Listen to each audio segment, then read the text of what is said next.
బీసీలకు అవ్వచ్చు, ఇంకా వేరేటోళ్ళకి ఎక్స్‌గ్రేషియాలు అవ్వచ్చు, లేకుంటే ఫీజు రియంబర్స్‌మెంట్ అవ్వచ్చు.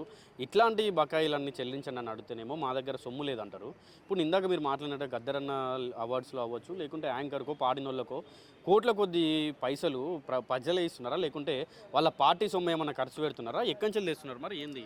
రాష్ట్ర ప్రభుత్వం ఏం చేస్తుందంటే హ్మ్. వాళ్ళకి ఏదైతే పర్సెంటేజ్‌లు వచ్చేది ఉందో హ్మ్. పర్సెంటేజ్‌లు వచ్చేదానికి బిల్లులు విడుదల చేస్తారు. ఫీజు రియంబర్స్మెంట్ ఇస్తే పర్సెంటేజ్ ఎవరు ఇస్తారు? ఎవరు ఇయ్యరుగా. విద్యార్థులు పర్సెంటేజ్‌లు ఇయ్యరు కదా. ఆ ఉద్దేశంతోటే ఇప్పుడు ఎవరెవరు పెద్ద పెద్ద వేల కోట్ల కాంట్రాక్టర్లు ఉన్నోళ్ళకి మాత్రం వేల కోట్లు ఇస్తారు. ఈరోజు మనం చూసుకుందాం 2 సంవత్సరాల నుంచి పొంగులేటి శ్రీనివాసరెడ్డికి ఎన్ని వేల కోట్లు ఇచ్చారండి మీరు? 40,000 కోట్ల దాకా మీరు పొంగులేటి శ్రీనివాసరెడ్డికి డబ్బులు ఇచ్చారు.